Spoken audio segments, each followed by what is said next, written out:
अध्यक्ष महोदय, आपने प्रश्न को पूछने का अनुमति दिया, मैं उत्तर दे रहा हूं। यही तो पार्लियामेंट्री अकाउंटेबिलिटी है। ये कोचिंग सेंटर की दुनिया से देश के विद्यार्थियों को बाहर लाना पड़ेगा, कानूनी तरीके से लाना पड़ेगा। प्रियंका जी ने बहुत अच्छी सप्लीमेंट्री पूछी, इतना विस्तृत जवाब आया है। इस सरकार को सर छुपाने के लिए कुछ नहीं है सर, हम उस बिरादरी के नहीं है।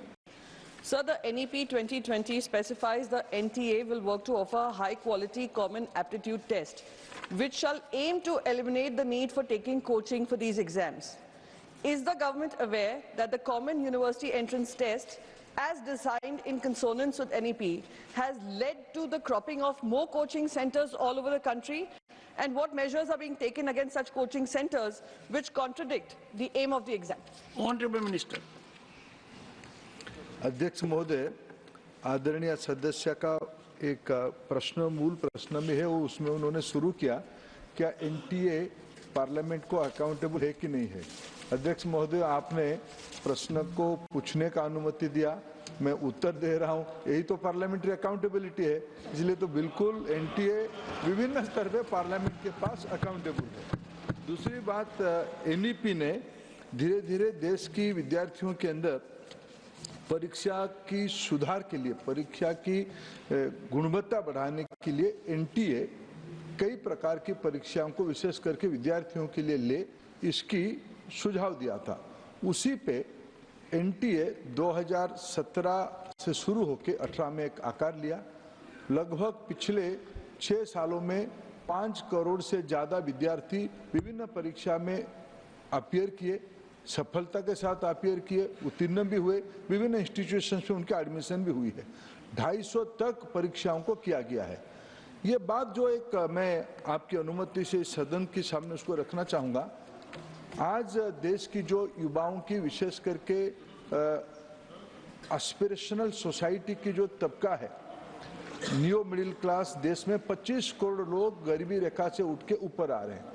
ये सबके मन में प्रायोरिटी है आगे बढ़ना, एजुकेशन उसके माध्यम है। उसमें सब मैं अगर एक ही आप अनुमति से एक ही उदाहरण दूंगा सर, जब प्रधानमंत्री मोदी जी जिम्मेवारी लिए देश में, तब मेडिकल सीट की संख्या था 50,000, 51,000। आज वो बढ़ के हमने पिछले 10 साल में उसको बढ़ा के 1,10,000 तक पहुंचाए। लेकिन विद्यार्थियों में, नौजवानों में जो स्पर्धा है अच्छा करने के लिए, उसमें कोचिंग सेंटर हमारी प्रतिबद्धता है। सरकार की ओर से कोचिंग सेंटर ना हो, उसमें मेरे को कहने में कोई झिझक नहीं है। इसमें सबकी सहायता, सबकी मदद चाहिए। शिक्षा की गुणवत्ता इतना बढ़िया हो, सरकारी स्कूल्स को फोकस किया जाए। आज हमारी सेंट्रल स्कूल और नवोदय विद्यालय उसकी मिसाल है। अनेकों राज्यों में अच्छे पढ़ाई के कनाब की राज्य, पिछले दिनों में हाउस में तर्क उठी सीकर में क्यों अच्छा किया। अध्यक्ष जी, मैं बाद में जाके सीकर की कुछ सामाजिक नेताओं के सामाजिक व्यक्तित्वों को बात किया। सर, सीकर आप मेरे से ज्यादा जानोगे, पुराने समय से सीकर पढ़ाई लिखाई का एक केंद्र रहा है।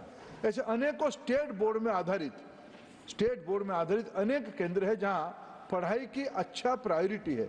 धीरे धीरे हम सबकी सहमति बनाते हुए ये कोचिंग सेंटर की दुनिया से देश के विद्यार्थियों को बाहर लाना पड़ेगा, कानूनी तरीके से लाना पड़ेगा, सामाजिक तरीके से लाना पड़ेगा। हमें इसमें सबकी सहयोग चाहिए। आई थिंक प्रियंका जी ने बहुत अच्छी सप्लीमेंट्री पूछी, इतना विस्तृत जवाब आया है। Supplementary number 2, Priyanka Chaturvedi. His answer, but I'm not satisfied with the answer he's given. Sir, very nice that he said accountability तय कर रहे हैं तो इसलिए पार्लियामेंट में जवाब दे रहे हैं। उम्मीद करती हूँ पार्लियामेंट्री स्टैंडिंग कमेटी में जो एनटीए चेयरपर्सन जो भी बनेंगे वो आकर पार्लियामेंट्री स्टैंडिंग कमेटी में इन सारे सवालों का विस्तृत से जवाब देंगे। Sir question, supplementary question number 2। Sir, government के पास, सरकार के पास क्या कोई डेटा है जो बता रहा है कि the students moving abroad to pursue medical degrees due to irregularities in NEET testing, usage of unfair means in examination, and low number of seats in government medical colleges, what measure has the government taken to avoid this brain drain? Honorable Minister.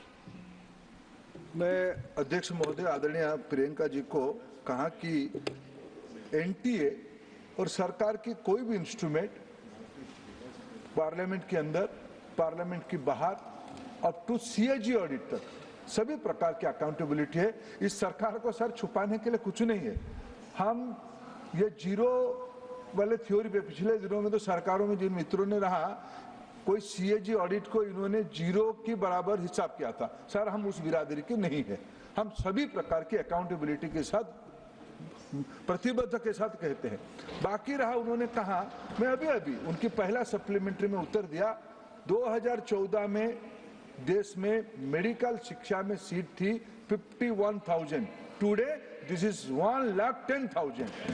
My government is committed to open a medical college gradually in each district of the country.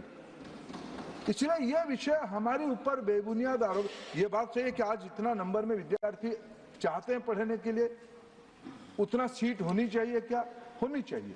लेकिन यह विषय को मेरे सरकार के ऊपर ये कहना कि आपने स्क्वीज कर दिया, कम कर दिया, मैंने तो हिसाब दिया, तथ्य दिया आपके सामने। अध्यक्ष जी, सत्य को सबको स्वीकार कर लेनी चाहिए।